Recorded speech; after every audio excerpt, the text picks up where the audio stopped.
ದಾವಣಗೆರೆಯಲ್ಲಿ ನಾನು 9 ದಿನ ಕೆಲಸ ಮಾಡಿದ್ದೀನಿ. ಗ್ರೌಂಡ್ ರಿಯಾಲಿಟಿ ಇದೆ. ಜನರ ಮನಸ್ಸನ್ನು ನಾನು ನೋಡಿದ್ದೀನಿ ಅಲ್ಲಿ ಏನಿದೆ. ಫಸ್ಟ್ 3-4 ರೌಂಡು ಸ್ವಲ್ಪ ಬಿಜೆಪಿ ಬೆಲ್ಟ್ ಅಂತ ಹೇಳ್ತಿದ್ರು. ಸ್ಟ್ರಾಂಗ್ ಬೆಲ್ಟ್ ಕಡೆಯಿಂದ ಕೌಂಟಿಂಗ್ ಸ್ಟಾರ್ಟ್ ಆಗಿತ್ತು. ಏನ್ ಸ್ಥಳೀಯರು ನನಗೆ ಹೇಳ್ತಾ ಇದ್ರು. ಸೊ ಈಗ ಇನ್ ಮುಂದೆ ಬರುವಂತ ಎಲ್ಲಾ ಬೂತ್ಗಳು ಕೂಡ ಕಾಂಗ್ರೆಸ್ ಪರವಾಗಿರುವಂತ ಬೂತ್ಗಳು ರಿಸಲ್ಟ್ ಚೇಂಜ್ ಆಗುತ್ತೆ ಅಂತ ನನಗೆ ಈಗ 1.5 ಗಂಟೆಯಿಂದ ನಾನು ಟಚ್ ನಲ್ಲಿ ಇದ್ದೀನಿ. ಸೊ ಕರ್ನಾಟಕಕ್ಕೆ ಸಂಬಂಧಪಟ್ಟಾಗೆ ಅದು ಬಾಗಲಕೋಟೆ ಇರ್ಬೋದು, ದಾವಣಗೆರೆ ಇರ್ಬೋದು, 2 ಕ್ಷೇತ್ರವನ್ನು ನಾವು ಕಾಂಗ್ರೆಸ್ ಗೆಲ್ಲುತ್ತೆ ಅನ್ನುವಂತ ವಿಶ್ವಾಸ ಇದೆ. ಪ್ರಮುಖವಾಗಿ ಬೆಳಗಾವಿ ಜಿಲ್ಲೆಯವರಿಗೆ ಜವಾಬ್ದಾರಿ ಕೊಟ್ಟಿದ್ದಾರೆ. ಬಾಗಲಕೋಟೆ ದಾವಣಗೆರೆ ಮುನ್ನಡೆ ಇದೆ. ಬಹಳ ಸಂತೋಷ. ನಮ್ಮ ಜವಾಬ್ದಾರಿಗಳನ್ನು ನಾವು ಚೆನ್ನಾಗಿ ಮಾಡಿದೀವಿ ಅಂತ ಇರ್ತಾರೆ. ಪಂಚರಾಜ್ಯ ಚುನಾವಣೆ ತಮಿಳುನಾಡನ್ನು ಕೂಡ ಡಿಎಂಕೆ ಎಡಿಎಂಕೆ ವಿಜಯ್ ಅವ್ರ ಪಕ್ಷ ಇದು ಮುನ್ನಡೆ ಇರುವಂತದ್ದು. ನೋಡಿ, ತಮಿಳುನಾಡನ್ನ ಬಹಳ ಹತ್ತಿರದಿಂದ ನಾವು ಯಾಕಂದ್ರೆ ಕಳೆದ ಚುನಾವಣೆಯಲ್ಲಿ ಒಂದು 10-12 ದಿನ ನಾನು ಅಲ್ಲಿದ್ದೆ, ಕೊಯಂಬತ್ತೂರ್ನಲ್ಲಿದ್ದೆ. ಕೊಯಂಬತ್ತೂರ್ ಸೌತ್ ಆಗಿರ್ಬೋದು, ನಾರ್ತ್ ಆಗಿರ್ಬೋದು, ಇನ್ನೂ 1-2 ಕ್ಷೇತ್ರದ ಇನ್ಚಾರ್ಜ್ ಆಗಿ ಕೆಲಸ ಮಾಡಿದೆ ನಾನು.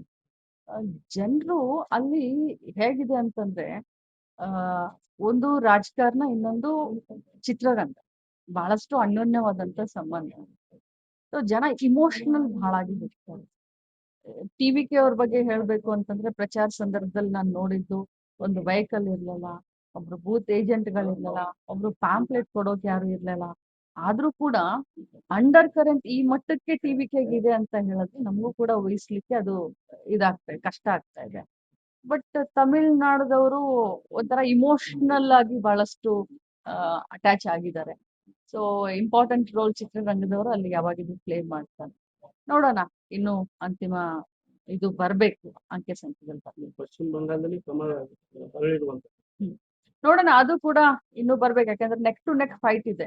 ನಾನು ಒಂದು ಅರ್ಧ ಗಂಟೆ ಹಿಂದೆ ನಾನು ನೋಡಿದಾಗ ಪಶ್ಚಿಮ ಬಂಗಾಳದಲ್ಲಿ ಬಿಜೆಪಿಗೆ ಮತ್ತು ಇವ್ರಿಗೆ ನಮ್ಮ ಮಮತಾ ಬ್ಯಾನರ್ಜಿ ಅವ್ರಿಗೆ ನೆಕ್ ಟು ನೆಕ್ ಇದೆ. ಏನೇನ್ ಪಶ್ಚಿಮ ಬಂಗಾಳದಲ್ಲಿ ಏನೇನೋ ಆ ಒಬ್ಬ ಹೆಣ್ಮಗಳಿಗೆ ತೊಂದರೆ ಕೊಡ್ಲಿಕ್ಕೆ ಏನೇನ್ ಮಾಡಿದ್ಲು ತಮ್ಗೆಲ್ಲ ಗೊತ್ತಿದೆ. ಒಬ್ರು ಕೂಡ ಈಗ ಕೌಂಟಿಂಗ್ ಆಫೀಸರ್ಸ್ ಗಳು ಕೂಡ ಒಬ್ರು ಕೂಡ ಸ್ಟೇಟ್ ದವ್ರಿಲ್ಲ. ವೆಸ್ಟ್ ಬೆಂಗಾಲ್ದ ಆಫೀಸರ್ ಒಬ್ರು ಇಲ್ಲ. ಎಲ್ಲರನ್ನೂ ಕೂಡ ಕೇಂದ್ರ ಸರ್ಕಾರ ಡೆಪ್ಯೂಟ್ ಮಾಡಿದೆ. ಮುಗಿಲಿ, ರಿಸಲ್ಟ್ ಬರ್ಲಿ, ಆಮೇಲೆ ಚರ್ಚೆ ಮಾಡೋಣ. ರಾಜ್ಯದಲ್ಲಿ ಮೇನ್ ಆದ ನಂತರ ಸಾಕಷ್ಟು ಸಂಚಲನ ಆಗುತ್ತೆ ಅನ್ನೋ ಇದ್ರ ಬಗ್ಗೆ ನನಗೆ ಗೊತ್ತಿಲ್ಲ. ಕೊಟ್ಟಿರುವಂತ ಕೆಲಸ ಬಹಳ ಚೆನ್ನಾಗಿ ಅಚ್ಚುಕಟ್ಟಾಗಿ ಮಾಡ್ತಾ ಇದೀನಿ ಹೊರತಾಗಿ ಅದೇನೇ ಇದ್ರು ಕೂಡ ಹೈಕಮಾಂಡ್ ಸೇಮ್ ಬದಲಾವಣೆನೂ ಹೈಕಮಾಂಡ್ ಪ್ರತಿಯೊಂದನ್ನು ಕೂಡ ಹೈಕಮಾಂಡ್